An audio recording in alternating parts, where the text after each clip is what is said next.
بسم اللہ الرحمن الرحیم الحمد للہ رب العالمین والصلاة والسلام علی سیدنا و مولانا محمد خاتم النبیین و امام المرسلین وقائد الغر المحجلین والوفد المتقبلین وعلى آلہ واصحابہ اجمعین وعلى كل من تبعهم بإحسان إلى يوم الدین۔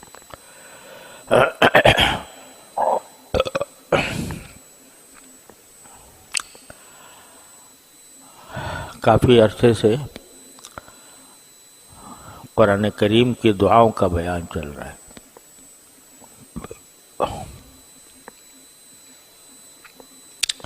مقصد یہ ہے اس کا کہ ہمارے اندر اللہ تعالیٰ سے دعا کرنے کا ذوق پیدا ہو اور دعا کرنے کا طریقہ بھی آئے۔ دعا کا ایک ذوق ہوتا ہے۔ ذوق یہ ہے جس چیز کا انسان کو ذوق ہوتا ہے، یا دوسرے الفاظ میں کہہ لو شوق ہوتا ہے، اس طرف انسان لپکتا ہے۔ جہاں کوئی موقع مل گیا اس چیز کا جس کا انسان کو شوق ہے تو آگے بڑھ کر اور بڑی خوش دلی کے ساتھ اور بڑے اہتمام کے ساتھ، بڑے خشوع و خضوع کے ساتھ اس کی طرف متوجہ ہوتا ہے جس چیز کا شوق ہو جائے۔ بچپن میں ہمیں شوق ہو جاتا تھا کھیلنے کا، تو کھیلنے کے اندر بڑا مزہ آتا تھا، اور جب کھیل کا کوئی موقع آ جائے تو لپکتے تھے اس کی طرف۔ ابھی کچھ دن پہلے کی بات ہے، میرا ایک چھوٹا سا پوتا ہے، پوتا نہیں نواسا، تو وہ کھیل رہا تھا، بھاگ دوڑ کر رہا تھا کہیں، تو ایسے ہی میں نے اس سے روک کے پوچھا کہ بیٹا تم کیا کر رہے ہو؟ کہ جی کھیل رہا ہوں۔ میں نے کہا تمہیں مزہ آتا ہے اس میں کھیل میں؟ کہنے آتا ہے، وہ کچھ عجیب سا کچھ کھیل تھا، تو میں نے کہا تمہیں مزہ آتا ہے اس میں؟ کہنے لگا کہ جی آتا ہے۔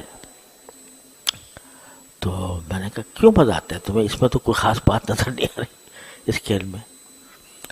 تو کیا جواب دیتا ہے وہ؟ کہتا ابا جب آپ چھوٹے تھے تو آپ کھیلتے تھے تو مزہ آتا تھا کہ نہیں آتا تھا؟ اس نے مجھے لاجواب کر دیا۔ کہنے جب آپ چھوٹے تھے بچپن میں کھیلا کرتے تھے کہ نہیں کھیلا کرتے تھے؟ میں نے کہا کھیلتے تھے۔ کہنے کہ ماں مزہ آتا تھا آپ کو نہیں آتا تھا؟ تو میں نے کہا بھائی آتا تو تھا۔ کہنے بھائی ہمیں آ رہا ہے مزہ۔ تو جب کسی چیز کا شوق ہوتا ہے یا ذوق پیدا کر دیتے ہیں اللہ تبارک و تعالیٰ، اس کی طرف لپکتا ہے انسان، اور اس کی دن رات اس کا ایک شوق، اس کا ایک لگن انسان کے دل میں گھومتی رہتی ہے۔ اگر کسی کو پڑھنے کا شوق ہو گیا،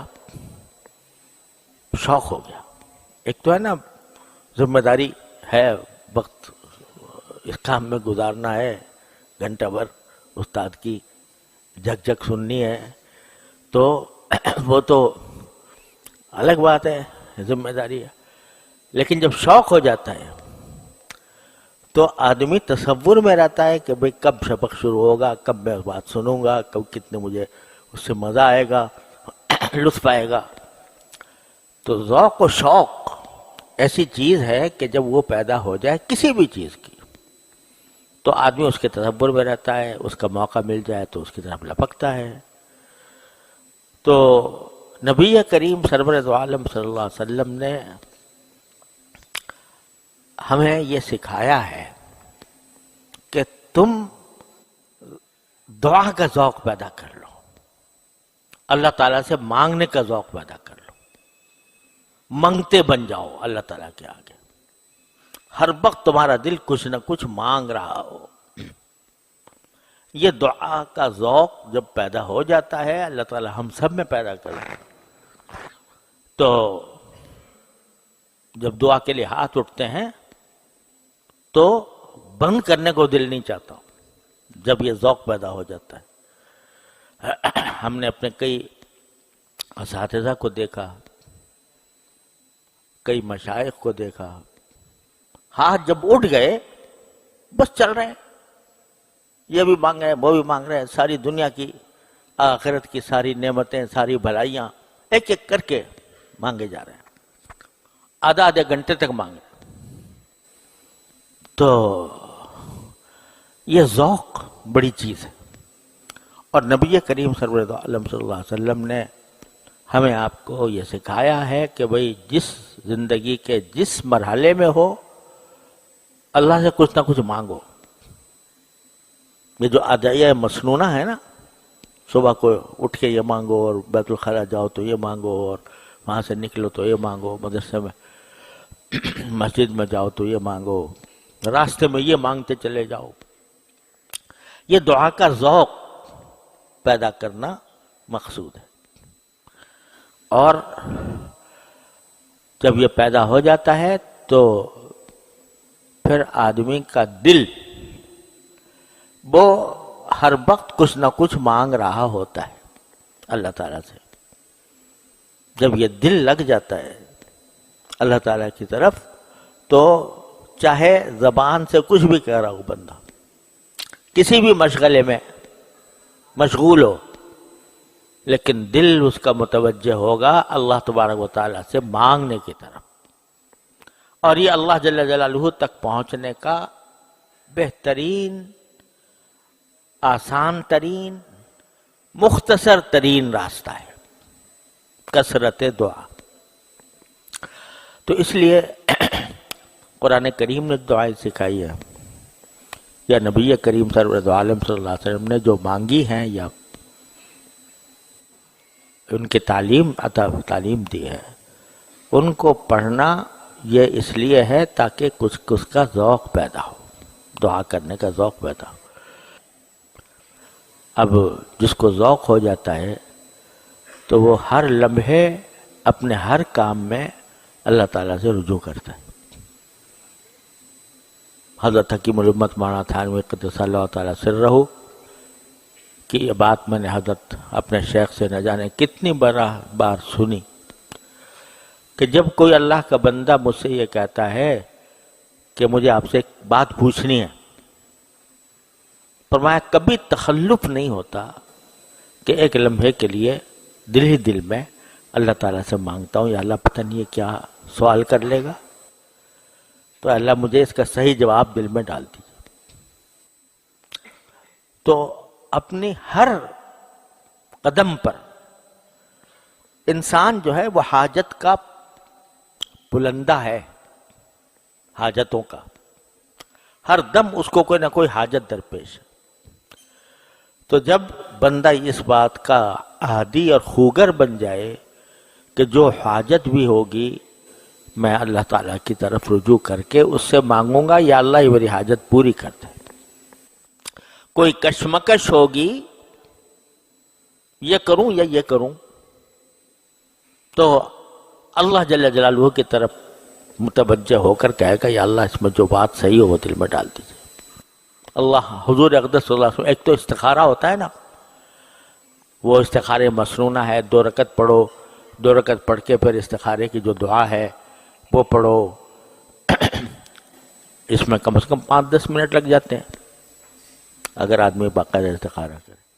قربان جائیے نبی کریم سرور دو عالم صلی اللہ علیہ وسلم کے، انہوں نے ہمیں آپ نے ایسا طریقہ بتا دیا کہ جب کبھی کشمکش ہو کسی معاملے میں، چلو یہی کہہ دو اللہم خر لی واختر لی، اللہم خر لی واختر لی، بس۔ لمبے چوڑے استخارے کی بھی اگر موقع نہیں ہے، وقت نہیں ہے، تو اتنا کہہ دو اللہم خر لی واختر لی، یا اللہ آپ میرے لیے پسند کر دیجئے ان 2 راستوں میں سے جو میرے سامنے ہیں، جو راستہ میرے حق میں بہتر ہو وہ آپ خود پسند کر دیجئے اور اسی کو مقدر بھی کر دیجئے کہ میں کروں تو وہی کروں. کر کے دیکھو یہ کام. روزانہ انسان کو کوئی نہ کوئی کشمکش پیش آتی ہے, کوئی نہ کوئی کشمکش پیدا آتی ہے. ابھی میں تقاضا ہو رہا ہے کہ کھانا کھاؤں پہلے یا سبق پڑھوں, سمجھے, یا مطالعہ کروں. کہہ دو اللہم اغفر لی واغفر لی, پھر جو ہوگا وہ انشاءاللہ تمہارے حق میں بہتر ہوگا. تو جب عادی بن جاتا ہے بنجا دعا کرنے کا, تو اس ہر لمحے اس کا تعلق اللہ جل جلالہ سے قائم رہتا ہے. اس لیے میں نے یہ سلسلہ شروع کر رکھا ہے, اللہ تعالیٰ اس کا فائدہ پہنچا دے ہم سب کو.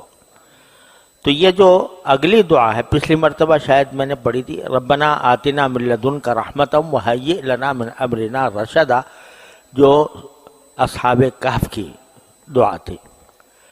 اب آگے یہ دعا ہے, رب اشرح لی صدری ویسر لی امری واحلل عقدۃ من لسانی یفقہوا قولی. یہ حضرت موسیٰ علیہ السلام کی دعا. جب حضرت موسیٰ علیہ السلام کو نبوت عطا ہوئی, اچھا خاصے جا رہے ہیں مدین سے مصر کی طرف,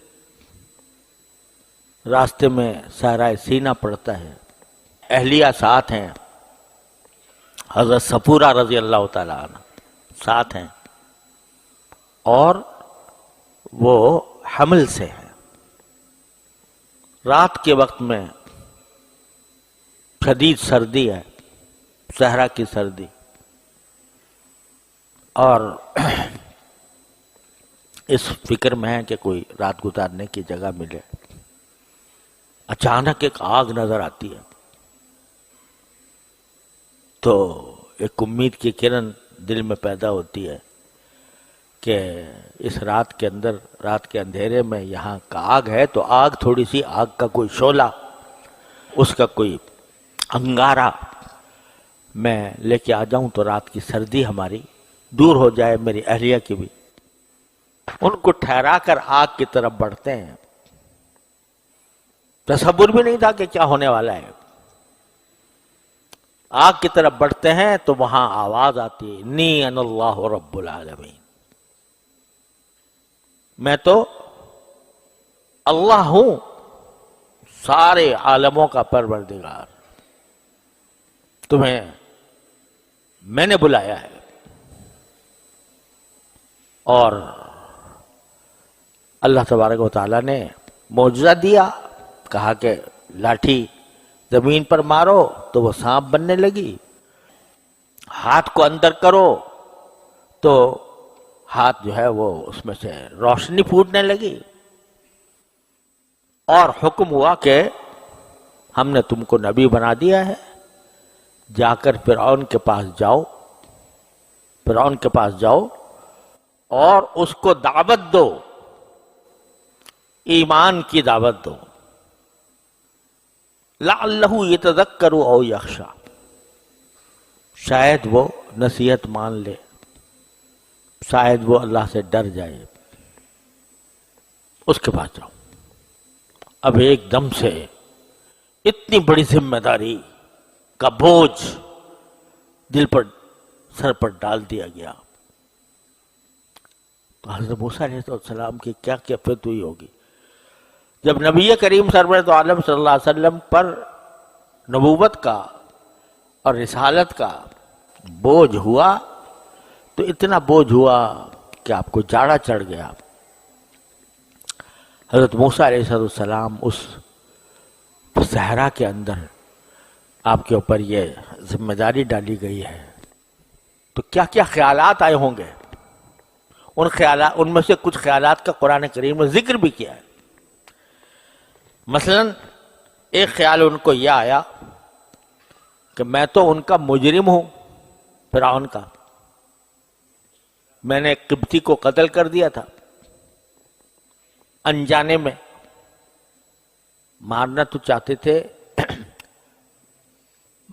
بس مناسب حد تک کہ بھائی ایک مظلوم کے وہ پیچھے پڑا ہوا تھا تو اتنا مارنا چاہتے تھے کہ وہ مظلوم کو چھڑا لیں مناسب حد تک، مگر اللہ نے قوت بہت دی تھی تو وہ ایک ہی مکہ مارا تو وہ اللہ کا بندہ ڈھیر ہو گیا، ختم ہو گیا۔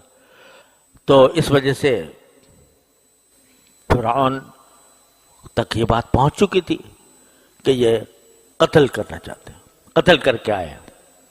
تو یہ خیال آیا کہ کیسے جاؤں اس کے پاس، وہ تو یعنی میرے خون کا پیاسا ہوا ہے، تو انی اخاف ان یقتل لہم علی ذنب،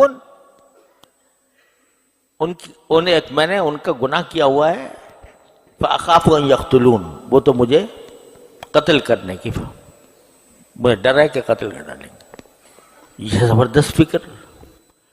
دوسرے، زبان کے اندر لکنت تھی ہلکی سی، اور لکنت بھی قرآن نے تو اتنا بتلایا ہے، لیکن روایتوں میں آتا ہے کہ جب فرعون نے، اللہ تعالیٰ نے فرعون کے گھر میں پرورش فرمائی تھی حضرت موسیٰ علیہ السلام کی، تو فرعون کی بیوی جو تھیں وہ تو بہت محبت کرتی تھیں، اور ہر وقت ان کی خواہش تھی کہ یہ ہمارے ہاں رہیں، ہم ان کو پالیں، لیکن فرعون کو ہر وقت ڈر لگا رہتا تھا کہ مجھے نجومیوں نے کہا ہے کہ ایک شخص پیدا ہوگا اور وہ تمہاری ہلاکت کا، تباہی کا باعث بنے گا۔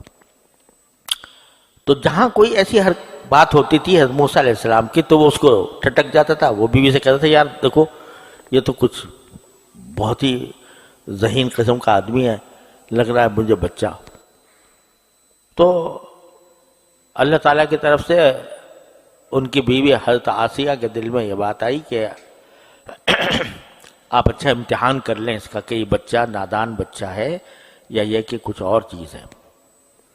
امتحان یہ کر لیں کہ ایک طرف رکھ دیں ہیرا اور ایک طرف رکھ دیں آگ کا انگارہ، دونوں ان کے سامنے رکھ دیں، جو یہ اٹھا لے، اگر یہ ہیرا اٹھائے تو سمجھو کہ سمجھدار ہے، اور اگر انگارہ اٹھائے تو سمجھو کہ یہ بیچارہ معصوم بچہ ہے۔ رکھے تو حضرت موسیٰ علیہ السلام نے انگارہ اٹھا کر زبان پہ رکھ لیا، تاکہ اللہ تعالیٰ نے یہ کام کروایا ان سے تاکہ فرعون مطمئن ہو جائے کہ نہیں یہ کوئی خاص بات نہیں ہے، بچہ ہی ہے۔ لیکن اس کا اثر یہ ہوا کہ زبان میں لکنت پیدا ہو گئی۔ یہ بعض روایتوں میں آیا، واللہ عالم۔ بہرحال یہ قرآن نے کہا سے معلوم ہوتا ہے کہ ان کے زبان میں لکنت تھی۔ تو یہ فکر کہ بھائی میں جاؤں گا تو مجھ سے بات تو پوری طرح کی بھی نہیں جاتی، لکنت ہے زبان میں، ہکلاہٹ ہے، رکاوٹ ہے، تو کیسے میں فرعون کے سامنے جا کے بات کروں گا؟ پھر اکیلا جاؤں گا، کوئی میرا حامی نہیں، کوئی میرا حمایتی نہیں، اتنا بڑا مطالبہ لے کے جاؤں گا فرعون کے پاس کہ تو اپنی خدائی کا دعویٰ چھوڑ دے اور اللہ کو خدا مان کر سارے اپنے برے عقائد سے توبہ کر لے، اور بنی اسرائیل کو جو تو نے غلام بنایا ہوا ہے اس کو ہمارے حوالے کر دے۔ اتنے بڑے مطالبات لے کر تنہا جاؤں گا اکیلا؟ تو اس وقت حضرت موسیٰ علیہ السلام نے یہ دعا فرمائی، رب اشرح لی صدری۔ پہلے ترجمہ سمجھ لو، اے میرے پروردگار، کتنی پیارا انداز خطاب ہے، اے میرے پروردگار اشرح لی صدری،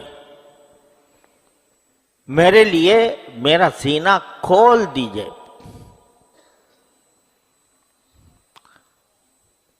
رب اشرح لی صدری ویسر لی امری، اور جو کام آپ نے میرے حوالے کیا ہے اس کو میرے لیے آسان فرما دیجئے۔ وَاحْلُلْ عُقْدَةً مِّن لِّسَانِي، اور میری زبان کے اندر جو گرہ پڑی ہوئی ہے، جو رکاوٹ ہے، اس کو کھول دیجئے، اس کو دور کر دیجئے۔ یفقہوا قولی، تاکہ وہ میری بات سمجھ لیں۔ وَاجْعَلْ لِي وَزِيرًا مِّنْ أَهْلِي، اور میرے گھر والوں میں سے ایک میرا وزیر بھی مجھے دے دیجیے، میرا معاون۔ وَاجْعَلْ لِي وَزِيرًا مِّنْ أَهْلِي ہارون اخی، میرے بھائی ہارون کو اشدد بہ ازری، اس کے ذریعے میری طاقت کو بڑھا دیجئے۔ وَأَشْرِكْهُ فِي أَمْرِي، اور ان کو میرے معاملے میں میرا بھی شریک بنا دیجئے، کہ جس طرح میں آپ کا پیغمبر ہوں، آپ نے مجھے پیغمبر بنایا، تو اس کو بھی پیغمبر بنا دیجئے، تاکہ ہم دونوں مل کے کیا کریں، کَيْ نُسَبِّحَكَ كَثِيرًا وَنَذْكُرَكَ كَثِيرًا إِنَّكَ كُنْتَ بِنَا بَصِيرًا۔ اب یہ عجیب بات دیکھو کہ مشن جو سونپا جا رہا ہے وہ کیا ہے؟ کیا ہے وہ؟ فرعون کے پاس جانا، اس کو دعوت دینا، اس کی اصلاح کی فکر کرنا، یہ ہے نا؟ اسی کے لیے ساری دعائیں ہو رہی ہیں، اسی کے لیے ہارون علیہ السلام کی معیت مانگی کہ تاکہ وہ میرے مدد کریں۔ لیکن مدد کرنے کے بعد کیا مانگ رہے ہیں؟ کیا ہوگا؟ کیا جب آپ میرا بھائی کو میرا وزیر بنا دیں گے، اس سے مجھے تقویت عطا فرما دیں گے، میرے معاملات میں وہ شریک ہو جائے گا، تو کیا ہوگا؟ کَيْ نُسَبِّحَكَ كَثِيرًا وَنَذْكُرَكَ كَثِيرًا۔ ہماری آخری منزل یہ ہے کہ ہم آپ کی کثرت سے تسبیح کریں اور کثرت سے آپ کا ذکر کریں، اور یہ بات ہر وقت پیش نظر رکھیں کہ اِنَّكَ كُنْتَ بِنَا بَصِيرًا، کہ آپ ہمیں ہر وقت دیکھ رہے ہیں۔ یہ کیا بات ہے؟ ورنہ سیدھی سی بات یہ کہنی چاہیے نا کہ آپ میرا سینہ کھولیے، میری زبان کے اوپر میں طاقت دیجئے، میرا بھائی کو میرا معاون بنا دیجئے، تاکہ ہم جا کر مؤثر انداز میں فرعون کو دعوت دے سکیں۔ اسی کے لیے تو ہو رہا نا سارا کام، لیکن اس کا ذکر نہیں، بلکہ کیا؟ کَيْ نُسَبِّحَكَ كَثِيرًا وَنَذْكُرَكَ كَثِيرًا۔ بتلانا یہ مقصود ہے کہ چاہے فرعون کو دعوت دی جا رہی ہو، چاہے تبلیغ کے لیے آدمی جا رہا ہو، چاہے کسی بھی تعلیم کے لیے جا رہا ہو، وہ بذات خود مقصود نہیں۔ نہ تعلیم بذات خود مقصود، نہ تبلیغ بذات خود مقصود، نہ بادشاہ کی اصلاح بذات خود مقصود۔ مقصود اصلی یہ ہے کہ ہم آپ کی تسبیح اور آپ کا ذکر کثرت سے کریں، یعنی آپ کے ساتھ ہمارا تعلق مضبوط ہو جائے، کہ چلتے پھرتے اٹھتے بیٹھتے چاہے کچھ کر رہے ہوں، چاہے فرعون کی اصلاح کر رہے ہوں، چاہے اس کا اپنے بنی اسرائیل کا دفاع کر رہے ہوں، چاہے ہم اپنے آپس میں دونوں بھائی مل کر عجیب مشن کے اوپر روانہ ہو رہے ہوں، لیکن ہمارا مقصود اصلی یہ ہے کہ آپ کے ساتھ ہمارا تعلق اتنا مضبوط ہو جائے کہ چلتے پھرتے اٹھتے بیٹھتے ہر آن ہم آپ کا کثرت سے تسبیح کریں اور کثرت سے آپ کا ذکر کریں۔ تو یہ اللہ تبارک و تعالیٰ نے ان کی زبان سے کہلوایا۔ ہمارے لیے سبق یہ ہے اس میں کہ ہم بعض اوقات راستے کو مقصود بنا لیتے ہیں، راستے کو مقصود بنا لیتے ہیں۔ علم حاصل کرنا فرض ہے، لیکن بذات خود مقصود نہیں۔ مقصود یہ ہے کہ اس کے علم حاصل ہونے کے بعد آدمی عمل کرے اس کے۔ تبلیغ، کسی کو دین کا پیغام پہنچانا یا تدریس بہت اچھا کام ہے، ثواب کا کام ہے، لیکن بذات خود مقصود نہیں۔ مقصود یہ ہے کہ اس کے ذریعے ہمارا تعلق بھی اللہ سے مضبوط ہو، اور جس کو ہم تبلیغ کر رہے ہیں، جس کو ہم پڑھا رہے ہیں، اس کا تعلق بھی اللہ سے مضبوط ہو. جہاد کر رہے ہیں تو جہاد یعنی لڑائی اپنی ذات میں مقصود نہیں، مقصود یہ ہے کہ اللہ تبارک و تعالیٰ کے حکم کی اطاعت میں اپنی جان قربان کرنے کے لیے تیار ہوں، اور تیار ہونے کے بعد اللہ تعالیٰ کے ساتھ ہمارا تعلق مضبوط ہو. یعنی جب جہاد کے میدان میں ہو اور موت کا آنکھوں کے سامنے نظر آ رہی ہو تو اس وقت بھی کیا کہیں کہ غدن نلقى الاحبہ محمدن وصحبہ. حضرت بلال رضی اللہ تعالیٰ عنہ جہاد کے اندر، حضرت بلال مؤذن رسول اللہ صلی اللہ علیہ وسلم، جب جہاد کے اندر ایک ایسا موقع آیا کہ جہاں جان دینے کی بالکل آنکھوں کے سامنے تھا کہ بس اب جان جائے گی، تو کیا جملہ زبان پر آتا ہے؟ غدن نلقى الاحبہ محمدن وصحبہ. بس مزہ آ گیا، کل ہماری ملاقات ہوگی اپنے دوستوں سے، محمد صلی اللہ علیہ وسلم سے، اپنے حضور کے اصحاب سے. تو جو مقصود اصلی ہے کہ اللہ تبارک و تعالیٰ کے ساتھ تعلق اور جناب رسول اللہ صلی اللہ علیہ وسلم کی معیت، اس کی طرف دھیان ہے. تو یہ چیز جو ہے نا، یہ ہماری، چاہے ہم کسی بھی دین کے کسی شعبے میں کام کر رہے ہوں، تعلیم میں ہوں، تبلیغ میں ہوں، دعوت میں ہوں، سیاست میں ہوں، کہیں بھی ہوں، لیکن مقصود اصلی کیا ہے؟ کَإْ نُسَبِّحَكَ كَثِيرًا وَنَذْكُرَكَ كَثِيرًا إِنَّكَ كُنْتَ بِنَا بَصِيرًا. اب ذرا اس دعا کے بارے میں جو الفاظ ہیں ان کو پر غور کرو. پہلی دعا کیا کی؟ رب اشرح لی صدری. اے اللہ میرے لیے میرے سینے کو کھول دیجئے کہہ لو، کشادہ کر دیجئے کہہ لو. اب بیچاری اردو زبان جو ہے نا وہ بڑی چھوٹی سی زبان ہے، اس کے اندر ہر مفہوم کو ادا کرنے کے لیے کوئی الگ لفظ نہیں ہوتا. تو نتیجہ یہ کہ ہم ترجمہ جب کرتے ہیں تو اسی محدود دائرے میں رہ کر کرتے ہیں. شرح، شرح یشرح شرحن، عربی زبان میں اس کا جب ترجمہ کرتے ہیں ہم تو کہتے ہیں کھول دے، کھولنا. اور بعض اوقات اس کے معنی کسی چیز کو وسعت دے دینا، لیکن دونوں لفظ اس کے پورے مفہوم کو ادا نہیں کرتے. شرح یشرح شرحن کے معنی یہ ہوتے ہیں کہ کسی چیز کے چھپی ہوئی صلاحیتوں کو وسعت کے ساتھ کھول کر پھیلا دینا. اتنی لمبی تشریح ہے اس کی، سمجھے نا؟ صرف کھولنا نہیں بلکہ اس کے اندر جو چھپی ہوئی صلاحیتیں ہیں ان صلاحیتوں کو خوب پھیلا کر، تفصیل کے ساتھ پھیلا کر کھول دینا.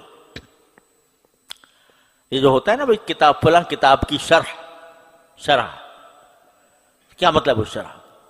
شرح ہونے کا معنی یہ ہے کہ جو کتاب کے اندر جو باتیں پوشیدہ ہیں اس میں اغلاق تھا، اس میں اختصار تھا، اور اس شرح نے آ کر اس کی چھپے ہوئے نکات کو، چھپے ہوئے خزانوں کو وسعت کے ساتھ کھول دیا، پھیلا دیا. یہ ہوتی شرح.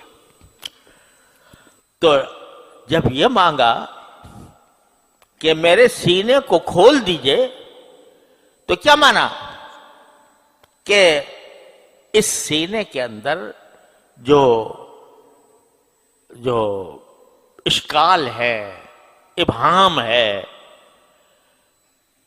اجمال ہے، اس کو کھول کر پھیلا کر کھول دیجئے کہ میرا بالکل پورا مکمل مجھے اطمینان حاصل ہو جائے. اسی کو اردو میں تعبیر کرتے ہیں شرح صدر ہو جانا. شرح صدر یعنی کسی بات پر اتنا اطمینان ہو جانا کہ اس میں دوسری جانب کا کوئی امکان باقی نہ رہے. اس کو شرح صدر کہتے ہیں. سمجھے نا؟ قرآن کریم فرماتا ہے الم نشرح لک صدرک. رسول کریم صلی اللہ علیہ وسلم پر اپنے انعامات کا ذکر کرتے ہوئے اللہ تبارک و تعالی نے فرمایا کہ کیا ہم نے تمہارا سینہ کھول نہیں دیا؟ کیسے کھولا؟ وحی آنے کے بعد، نبوت آنے کے بعد طویل زمانہ رسول کریم صلی اللہ علیہ وسلم پر ایسا گزرا ہے کہ سخت بے چینی میں آپ مبتلا تھے. بعض روایات میں آتا ہے کہ آپ فرماتے ہیں میں ایسے حالات سے گزرا ہوں، اس حالت میں کہ دل چاہتا تھا کہ میں پہاڑ پر چڑھ کر خودکشی کر لوں. ایسی بے چینی کا عالم، کیا وہ تصور ہم کر نہیں سکتے اس بے چینی کا جو رسول کریم صلی اللہ علیہ وسلم پر طائر ہوئی تھی. بعد میں اللہ تبارک و تعالیٰ نے اس بے چینی کو دور کر کے سینہ کھول دیا. تو اس نعمت کو اللہ تعالیٰ بتا رہے ہیں الم نشرح لک صدرک، کیا ہم نے تمہارے سینے کو کھول نہیں دیا تھا؟ وَوَضَعْنَا عَنْكَ وِزْرَكَ الَّذِي أَنْقَضَ ظَهْرَكَ، اور تمہارے اوپر جو بوجھ تھا جس نے تمہاری کمر توڑ رکھی تھی وہ بوجھ ہم نے ہٹا دیا. تو شرح صدر کا لفظ اس وقت استعمال کیا اللہ تبارک و تعالیٰ نے. ظاہر ہے نبی کریم صلی اللہ علیہ وسلم نے جب آنکھوں سے دیکھا، جبرائیل امین نے آپ کو وحی پہنچائی، تو کوئی یقین تو تھا پورا، لیکن کیا کیفیات تھی جن سے گزر رہے تھے اللہ تعالیٰ ہی بہتر جانتے. اس میں باوجود ہے کہ آپ اللہ تعالیٰ کی وحی پر ایمان رکھتے تھے، لیکن طبیعت میں ایک گھٹن تھی، ایک اضطراب تھا، ایک بے چینی تھی. تو اللہ تعالیٰ نے جب اس کو کھول دیا تو وہ شرح صدر کہا ہے. شرح صدر، تو یہ شرح صدر بھی اللہ تعالیٰ کی بڑی نعمت ہے کہ آدمی کو کسی چیز کے اوپر اتنا اطمینان ہو جائے کہ اس کے خلاف کوئی تصور اس کو بھٹکا نہ سکے. اس کو شرح صدر کہتے ہیں. اور اس کی ہمیں ہر چیز میں ضرورت ہوتی. اگر فرض کرو ایک آدمی کو یہ خیال ہے کہ میں کون سی تجارت شروع کروں، کئی راستے اس کے سامنے ہیں، بے چینی میں مبتلا رہے گا، یہ کروں یا کروں، اس میں یہ شک ہو رہا ہے، اس میں یہ شک ہو رہا ہے. لیکن اس وقت اگر وہ اللہ تعالیٰ سے مانگے رب اشرح لی صدری، اللہ مجھے شرح صدر فرما دیجئے، میرا سینہ کھول دیجئے کہ میں کون سا راستہ اختیار کروں. اسی طرح کسی کو نکاح کرنا ہے اپنی اولاد کا، کئی راستے سامنے، کیا کروں، یہاں کروں وہاں کروں، تو اس وقت میں بے چین ہوتا ہے کہ نہیں ہوتا؟ تو مانگے اللہ تعالیٰ سے رب اشرح لی صدری، اے اللہ میرا سینہ کھول دیجئے. یعنی جو صحیح راستہ ہے وہ دل میں اس طرح اس کے اوپر جم جائے دل کہ اس میں کوئی شبہ باقی نہ رہے، کوئی شک باقی نہ رہے، اطمینان کامل حاصل ہو جائے. اس کو کہتے ہیں شرح صدر. یہ مانگ رہے ہیں حضرت موسیٰ علیہ السلام. پہلی چیز جس کی مجھے ضرورت ہے اس وقت وہ شرح صدر ہے، کیونکہ طرح طرح کے وساوس آ رہے ہیں، طرح طرح کے خدشات پیدا ہو رہے ہیں. مجھے مار دیں گے، مجھے قتل کر دیں گے، میری بات نہیں سنیں گے، مجھے دھتکار دیں گے، مجھے داخل نہیں ہونے دیں گے، میری قوم کو نقصان پہنچائیں گے. ہزار طرح کے شبہات پیدا ہو رہے ہیں. تو پہلا کام تو مجھے حاجت جو ہے پہلی وہ یہ ہے کہ میرا سینہ کھل جائے، کہ بس جو کام کرنے جا رہا ہوں بس وہی صحیح ہے، اطمینان کامل حاصل ہو جائے. اس کی ہمیں ہر قدم پر ضرورت ہوتی ہے، شرح صدر حاصل ہو جائے. اور جب کوئی مقتدا ہوتا ہے، عالم ہوتا ہے، اس سے لوگ مسئلہ پوچھتے ہیں تو بسا اوقات مسئلے کے اندر بھی انسان کو کشمکش پیش آتی ہے، یہ کروں، یہ جواب ہو، یہ جواب ہو، یہ جواب ہو.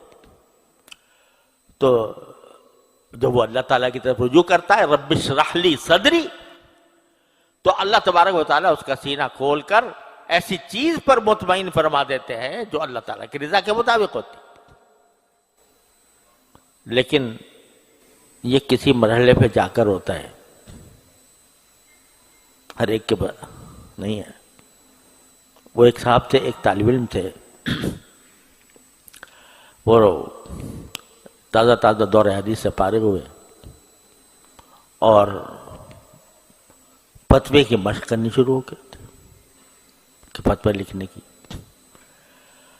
تو ایک مرتبہ انہوں نے کوئی فتویٰ لکھا، اور لکھا ایسے مسئلے میں جس میں دو رائے ہو سکتی تھیں. تو وہ حضرت تھانوی رحمۃ اللہ علیہ کے پاس لے گئے. تو بھئی یہ تم نے یہ کیسے لکھا کہ جب میرا اس پر شرح صدر ہو. اس نے طالب علم کہا یا اللہ کہ حضرت میرا اس پر شرح صدر ہو گیا. تو حضرت نے اس کے جواب میں فرمایا کہ اچھا ماشاءاللہ آپ کو بھی شرح صدر ہونے لگا. مطلب یہ کسی وقت میں جا کر آدمی کی یہ بات ہوتی ہے کہ اللہ تبارک و تعالیٰ اس کو کسی بات کے اوپر شرح صدر عطا فرما دیتے ہیں. اب یہ طفل مکتب جمعہ 8 دن اس کو پڑھے ہوئے ہوئے، یہ کہتا ہے کسی بڑے کے سامنے کہ میرا شرح صدر ہو گیا اس کے اوپر. یہ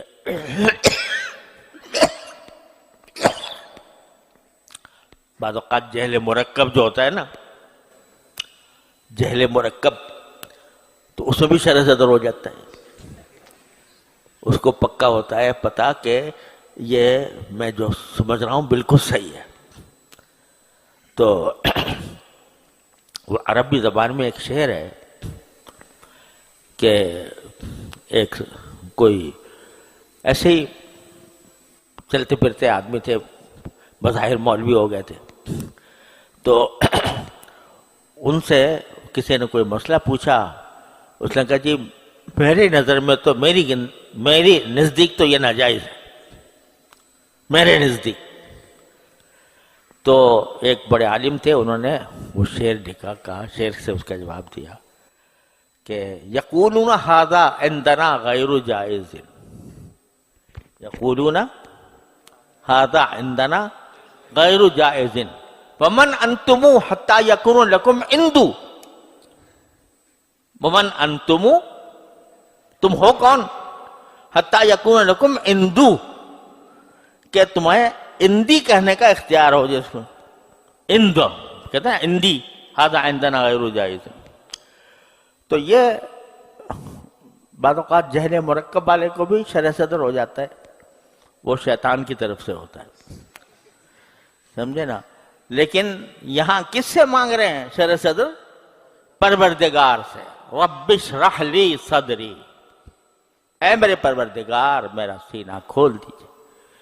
اس کھلے ہوئے سینے کی ہمیں ہر جگہ ضرورت ہے، ہر قدم پر ضرورت ہے. جو کام ہم کر رہے ہیں اس پر دل مطمئن ہو کہ ہم صحیح کر رہے ہیں، الحمدللہ صحیح کر رہے ہیں. لہٰذا اللہ سے مانگنے کی بھی ہر وقت ضرورت ہے. یا اللہ میرا سینہ کھول دیجیے، یا اللہ میرا سینہ کھول دیجیے. یہ اتنی بڑی نعمت ہوتی ہے سینے کا کھل جانا کہ کشمکش سے باز آ گیا انسان، کشمکش سے نکل گیا. جو صحیح راستہ ہے اس کو اختیار کر بھی لیا اور اس پہ مکمل اطمینان بھی حاصل ہو گیا. تو یہ چیز انسان کے اختیار میں نہیں ہوتی، یہ اللہ تبارک و تعالیٰ کی عطا ہوتی. تو پہلی چیز جو مانگی حضرت موسیٰ علیہ السلام نے وہ شرح صدر مانگا. رب اشرح لی صدری ویسر لی امری، اور میرے سارے کاموں کو آسان کر دیجیے. کتنا بڑا کام ہے مصر جانا، جہاں وارنٹ نکلے ہوئے ہیں گرفتاری کے، جہاں قتل امن کا مقدمہ چل رہا ہے، جہاں لوگ پکڑنے والے موجود ہیں، وہاں جانا، وہاں سے فرعون کے دربار تک پہنچنا، اور دربار تک پہنچ کر اس سے اس کی مرضی کے بالکل خلاف بات کرنا. کتنے ہر ایک کام ایک پہاڑ، لیکن کتنا بھی بڑا پہاڑ ہو، اللہ سے مانگنا یہی ہے کہ یا اللہ اس کو میرے لیے آسان کر دیجئے، رب ویسر لی امری. جب بھی کسی انسان کو کوئی مشکل پیش آئے، بڑا مسئلہ درپیش ہو کہ بھئی بہت مشکل نظر آ رہا ہے، تو کیوں خامخواہ پریشان ہوتے ہو؟ جس کا اللہ ہو اسے پریشانی کیوں ہو؟ تو وہ یہ مانگو، یا اللہ اتنا مشکل نظر آ رہا ہے، یسر لی امری، میرے لیے آسان فرما دے. یہ عبدیت کا تقاضا ہے، بندگی کا تقاضا ہے کہ بندہ اپنے آپ کو محتاج کر کے اللہ تعالیٰ سے کہے کہ یا اللہ مجھے آسانی چاہیے. حضور اقدس سرور عالم صلی اللہ علیہ وسلم کا معمول یہ تھا کہ ما خیر بین امرین الا اختار ایسرہما. جب دو چیزوں میں آپ کو اختیار دیا جاتا کہ یہ چاہو یہ کر لو، یا چاہو تو یہ کر لو، تو ان میں سے جو آسان چیز تھی وہ آپ اختیار فرماتے تھے. اب اگر دیکھو کوئی ایسے ہی جعلی پیر ہو، جعلی، تو وہ کیا کرے گا کہ ایسا مشکل راستہ اختیار کرے گا مرید، تاکہ یہ دیکھیں کہ دیکھو یہ اتنا بڑا مجاہد ہے اور اتنا بڑا یہ اتنے بڑے مشکل فیصلے اس نے کیے اور مشکل کام کر رہا ہے. لیکن سرکار دو عالم صلی اللہ علیہ وسلم کیا فرماتے ہیں کہ نہیں، میں تو آسانی کا اختیار کرتا ہوں. یہ بندگی کا تقاضا ہے. اللہ میاں کے سامنے طاقت نہیں جتانی، اللہ میاں کے سامنے اپنے آپ کو طاقتور ظاہر نہیں کرنا. اللہ تعالیٰ کے سامنے تو بندگی ہے، عاجزی ہے، عجز و نیاز ہے، سر جھکانا ہے. یا اللہ میرے بس کا نہیں ہے، آپ آسان کریں گے تو ہو جائے گا. آپ کی آسان کیے بغیر کوئی کام نہیں ہو سکتا. تو یسر لی امری، اللہ تعالیٰ سے ہمیشہ آسانی مانگو. اللہم الطف بی فی تیسیر کل عسیر فإن تیسیر کل عسیر علیک یسیر. یہ دعا سے کہے رسول کریم کہ اے اللہ میرے ساتھ مہربانی فرمائیے، ہر مشکل کام کو آسان بنا دیجیے. تو بندگی کا تقاضا یہی ہے کہ وہ آسان راستے کو اختیار کرے. مسجد جانا ہے، اب ایک راستہ یہ ہے کہ لمبا چل کے جائے، اور ایک راستہ یہ ہے کہ گاڑی میں بیٹھ کے آ جائے. سمجھے؟ اگر واک کرنی ہے تو خیر ورزش کرنی ہے، یا یہ کہ یہ خیال ہے کہ بھئی میرے نشان قدم گنے جائیں گے اللہ تعالیٰ کے ہاں. لیکن اپنے آپ پر زبردستی کر کے نہ دنیا کا فائدہ مقصود ہے، نہ قدم گنے جانے کا فائدہ مقصود ہے. یہ دکھانا مقصود ہے کہ بھئی میں تو اتنا مشکل کام، جب دو راستے ہیں تو میں مشکل کام اختیار کروں. یہ سنت کے خلاف. سنت یہی ہے کہ آدمی اپنے لیے آسانی کا راستہ تلاش کرے. تو وَيَسِّرْ لِي أَمْرِي، ہر بات میں بندے کو چاہیے کہ اللہ تعالیٰ سے آسانی مانگے. اور وَحْلُلْ عُقْدَةً مِّن لِّسَانِي، اے اللہ میری زبان سے گرہ کھول دیجیے. وہاں تو حقیقی گرہ تھی، لکنت تھی. حضرت موسیٰ علیہ السلام کی زبان مبارک میں تھوڑی سی رکاوٹ تھی، لیکن ایک رکاوٹ ظاہری ہوتی ہے اور ایک معنوی ہوتی ہے. یعنی بظاہر زبان کے اندر کوئی رکاوٹ نہیں ہے، لیکن بولا نہیں جا رہا، بولا نہیں جا رہا تو رکاوٹ معنوی کھڑی ہو گئی۔ ہم جتنے یہ جب بعض تقریر کرنے والے ہیں نا، یہ بعض اوقات اس گھمنڈ میں آ جاتے ہیں کہ ہم نے بڑی اچھی تقریر کی، ہم نے بڑا اچھا بیان کیا، ہم نے لوگوں کو مسحور کر دیا۔ ارے بھائی ہمارے بیان میں تو لوگ رو رہے تھے، گریہ تاری تھا، وغیرہ وغیرہ۔ لیکن یہ سب اللہ جل جلالہ کی عطا ہوتی ہے۔ اگر کسی وقت وہ عطا واپس لے لیں، مجال ہے کہ کچھ بول سکو، مجال ہے کہ کچھ کہہ سکو۔ یہ جو زبان ربا ہو جاتی ہے، یہ اللہ تعالیٰ زبان کی گرہ کو کھول دیتے ہیں۔ اگر ان کی طرف سے گرہ ڈال دی جائے تو ہزار مضمون بھی تمہارا آ رہا ہو، کوئی لفظ چلے گا نہیں۔ وَاحْلُلْ عُقْدَةً مِّن لِّسَانِي۔ پھر آخر میں یفقہوا قولی، کہ میری زبان کھل بھی گئی اور میں نے خوب اچھی طرح دعوت بھی دے دی، لیکن ان کے دل میں نہ اتری،